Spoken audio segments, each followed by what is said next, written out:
El Imperio Romano fue el tercer periodo de la antigua civilización romana. El primer periodo fue la monarquía y el segundo la república. Repasemos muy brevemente el origen de Roma.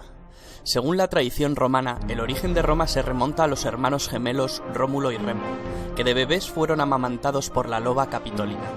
Más tarde, Rómulo mató a Remo y fundaría la ciudad de Roma sobre el monte Palatino, convirtiéndose en su primer rey.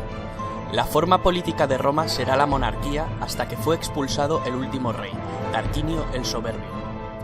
Después de la expulsión del monarca se creó un senado permanente que decidió abolir la monarquía, convirtiendo a Roma en una república. Durante la etapa republicana, su principal competidora fue la ciudad púnica de Cartago. Las guerras púnicas llevaron a Roma a salir de sus fronteras naturales, en la península itálica, y a adquirir poco a poco nuevos dominios que debía administrar, como Sicilia, Cerdeña, Córcega, Hispania y Liria. Fue en ese momento, al comienzo mismo de la República, cuando las conocidas siglas SPQR, Senatus Populus Quae Romanus, algo así como el Senado y el pueblo romano, se convirtieron en el símbolo de Roma. Roma se hizo con el control de la cuenca mediterránea. Los dominios se hicieron tan extensos que pronto fueron difícilmente gobernables por un senado incapaz de moverse de la capital ni de tomar decisiones con rapidez.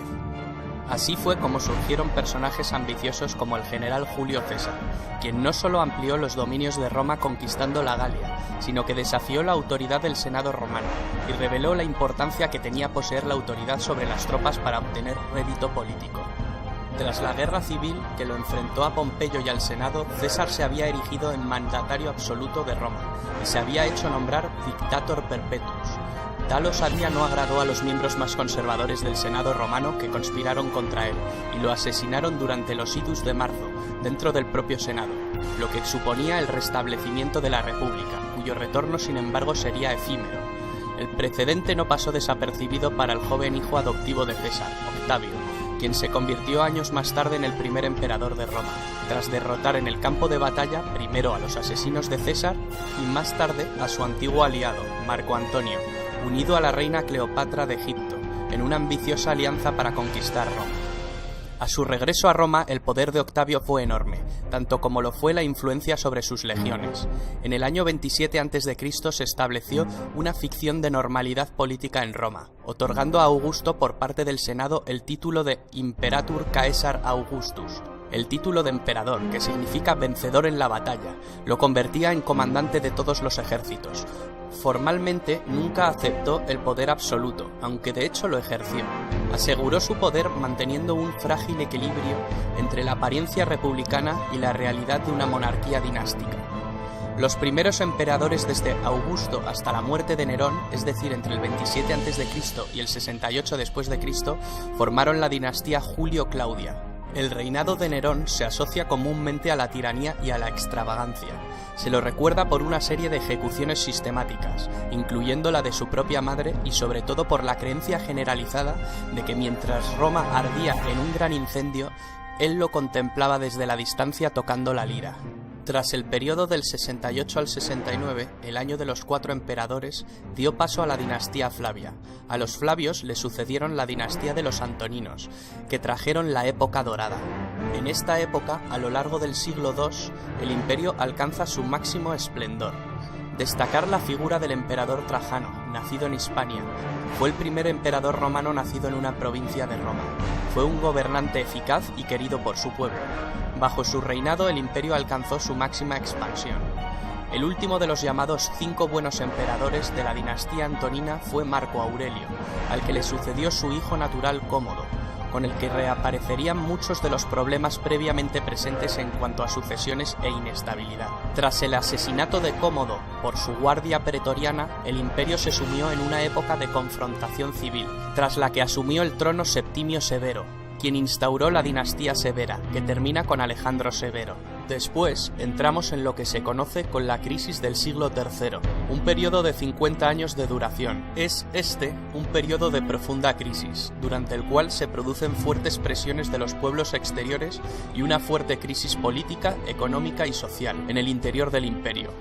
Tras una fase de anarquía militar en el que la seguridad y la unidad del imperio se habían visto gravemente comprometidas, diferentes emperadores de origen ilírico y danubiano lograron reunificar el imperio y sentar las bases para restablecer la situación. Esta crisis se estabiliza con el ascenso de Diocleciano, que llevó a cabo un importante programa de reformas. El emperador Diocleciano comprendió que el imperio era demasiado vasto para gobernarlo en circunstancias tan graves, y decidió trocearlo. Esta época es conocida como la tetrarquía, o gobierno de 4. Implicaba que el gobierno del imperio se repartía geográficamente entre 4 gobernantes. Este sistema fue útil mientras estuvo al mando, pero colapsó en el momento en que éste abdicó. La gran persecución de Diocleciano fue la última y quizá la más sangrienta persecución de cristianos en el Imperio Romano. El sistema de la tetrarquía desembocó en una lucha entre gobernantes en la que solo podía quedar un emperador. Este fue Constantino el Grande, legalizador de la religión cristiana por medio del Edicto de Milán en el año 313.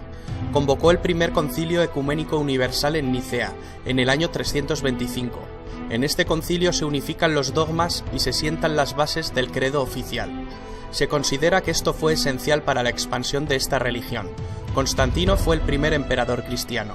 En esta etapa se produce el traslado de la capitalidad del imperio a la antigua ciudad de Bizancio, reconstruida y ampliada por decisión del emperador que pasó a denominarse Constantinopla. El imperio poco a poco fue entrando en declive. El emperador Teodosio I hizo de la religión católica la religión oficial del imperio. Tras su muerte, en el año 395, llega por fin la división administrativa del Imperio Romano en 2 mitades repartidas entre sus 2 hijos. Arcadio recibió el Imperio de Oriente y Honorio recibió el de Occidente. El Imperio Romano de Occidente, terriblemente desgastado tras las incansables incursiones bárbaras, el malestar social por la mala gestión de las tierras y el cristianismo, desapareció en el año 476, fecha en la que se inicia la Edad Media. El Imperio Romano de Oriente perduró cerca de 1000 años más, con el nombre de Imperio Bizantino. El Imperio Bizantino, que acaba adoptando el idioma griego, sobrevivió hasta el año 1453, fecha de la caída de Constantinopla, la actual Estambul. Con el colapso del Imperio Bizantino, último vestigio del Imperio Romano de Oriente, finaliza la Edad Media, dando inicio a la Edad Moderna. El Imperio Romano en su época dorada estuvo en constante expansión, pero dentro de las fronteras del imperio reinaba la paz, lo que se conoció como Pax Romana, que permitió al imperio alcanzar su máximo desarrollo económico, comercial y territorial. En la cúspide de su poder, el Imperio Romano dominaba 3 continentes y numerosas urbes. Allí donde conquistaba, construía. La mayor evidencia del poderío del Imperio Romano es quizá su arquitectura y su ingeniería. Anfiteatros donde se presenciaban espectáculos de luchas de gladiadores, circos donde se realizaban carreras de cuadrigas, teatros que vieron representaciones de tragedias y comedias, termas, acueductos, calzadas, templos para los dioses, basílicas para administrar justicia. Porque no solo nos dejaron un gran legado arquitectónico, una de las mayores herencias fue quizá el derecho romano, uno de los más importantes cuerpos de legislación de la humanidad, y sin duda alguna el primero de Occidente y base del derecho actual. El Imperio Romano consiguió dominar una vasta extensión territorial, con unas mismas costumbres, un mismo modus vivendi para una ciudadanía multiétnica. Este dominio territorial no fue posible sin el ejército más poderoso del mundo, y sus unidades de infantería, las legiones. Durante el imperio el ejército estaba formado por 30 legiones de unos 5.300 hombres cada una. Cada legión se dividía en 10 cohortes, y estas a su vez en centurias.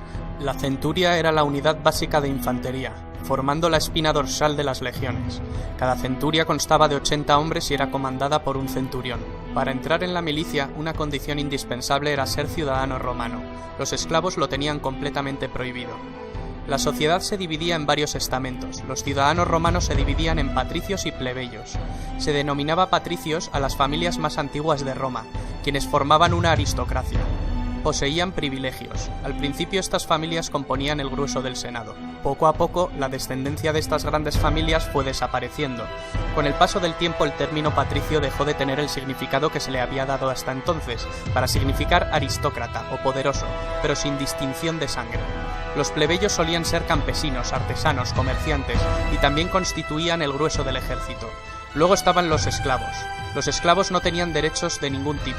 Normalmente eran prisioneros de guerra. El número de esclavos en Roma llegó a ser enorme con la expansión del imperio.